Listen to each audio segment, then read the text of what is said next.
Hello guys, તો આજે આપણે ઘરે પાસ્તા બનાવીશું. તો એના માટે આપણે પહેલાં તો પાણી લેવું પડશે. થોડું એને ગરમ થવા દો. પછી પાસ્તા થોડા નાખી દો જે તમે લાવતા હોય છો બજારમાંથી. એ પાસ્તામાં થોડું મીઠું નાખી દો અને આ રીતે પાસ્તાને નીચે ફ્લેમ ચાલુ કરી દો અને થોડા ગરમ થવા દો. અને પછી થોડું તેલ હોય ને એ પણ નાખી દેજો, જેથી તમારા પાસ્તા હશે ને છૂટા રહેશે એકબીજાથી, જેથી આપણા પાસ્તા જ્યારે બહાર કાઢીશું થઈ ગયા પછી બફાઈ જશે પછી તો ચીપકી ના જાય એકબીજા જોડે. બસ પછી 2-3 મિનિટ સુધી પાસ્તાને ગરમ થવા દો આ રીતે. એટલે પાસ્તા બફાઈ જાય એટલે તમે ત્યાં સુધી વેઇટ કરો.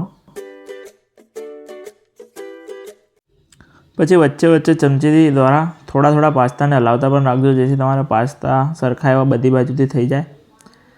અને પછી આ રીતે વેઇટ કરો, બફાઈ જાય સરખી રીતના. ત્યારે એકાદ પાસ્તો તમે ચમચી દ્વારા કાઢી જુઓ, જેથી તમને કમ્પ્લીટલી ખબર પડી જાય કે બફાઈ ગયો કે નહીં.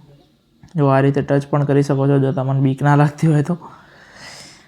પછી આ રીતે પાસ્તા થઈ જાય એટલે એને કઢાઈમાં અથવા તમે એક વાસણ લો, જે જારીવાળું વાસણ, જેથી જારીવાળા વાસણમાં પાણી પણ છૂટું પડી જાય અને તમારે પાસ્તા પણ છૂટી જાય અને તમે બરો પણ નહીં. અને થોડું ધ્યાનથી કરજો જેથી તમારે પાણી તમારા હાથ ઉપર કે કશે આવી ના જાય. પછી ગેસની ફ્લેમ ચાલુ જ રાખવાની. જે તમારી કઢાઈ હતી એ કઢાઈને પાછી તમે ફ્લેમ ઉપર મૂકી દો, જેથી પાણી બળી જાય. અને એ જ કઢાઈમાં આપણે પાસ્તા ફરીથી વઘારીશું. ફ્લેમ ચાલુ કરી દો, ચાલુ જ રાખજો. અને પછી થોડું તેલ લો, બસ થોડું 3-4 ચમચી જેટલું તેલ નાખી દો તમારે કઢાઈમાં. જેટલા પાસ્તા હોય એ પ્રમાણે તેલ નાખવાનું, જેથી તમારે તેલ વધારે ના થઈ જાય પાસ્તામાં અને તમારી હેલ્થ પણ સારી રહે. અમુક લોકોને તેલ વધારે ખાતા નથી હોતા, તો થોડું ધ્યાનથી રાખવું, ઓછું લેવું. અને પછી તેલને ગરમ થવા દો. મરચું, ધણા જીરું અને હળદર. રાઈની જરૂર નથી, જીરાની જરૂર નથી, ખાલી હિંગની જરૂર છે. હિંગ નાખશું આપણે, ચપટી હિંગ નાખશું. હવે લીલા મરચા,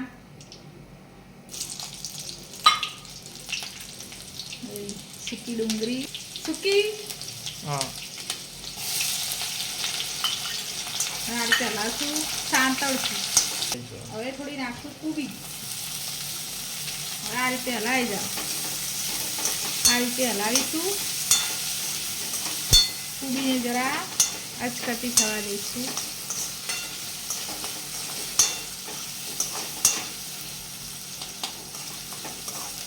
હવે આની અંદર નાખશું થોડી હળદર,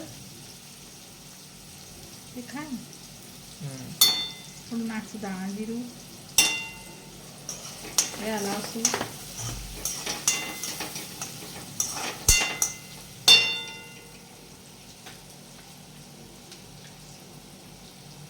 મીઠું નાખશું આટલું, 1 ચમચ મીઠું.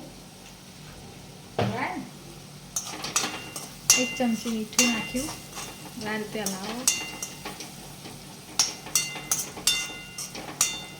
હવે ટામેટા નાખી દઈશું.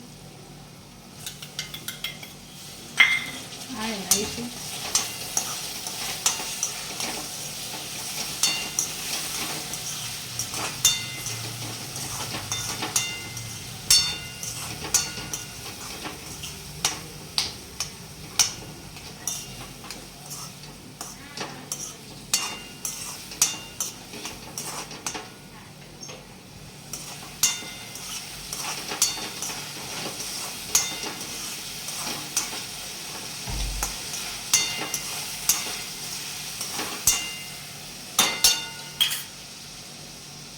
મસાલો, પાસ્તા મસાલો.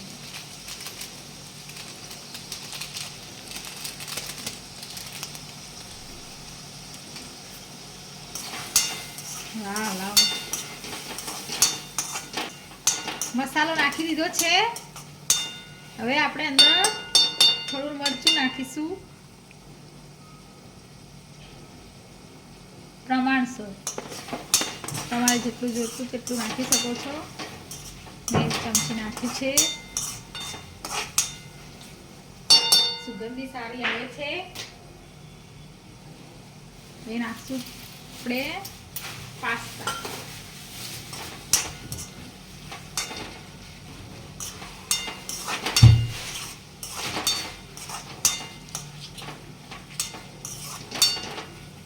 રાખી દીધા છે. હવે થોડું પીચકું નાખશું એટલે છોકરાઓને થોડી મીઠાશ લાગશે અને એના છોકરાઓને બહુ ભાવશે. સ્વાદ પણ સારો લાગશે, ચાઇનીઝ જેવું લાગશે. પાસ્તા તૈયાર.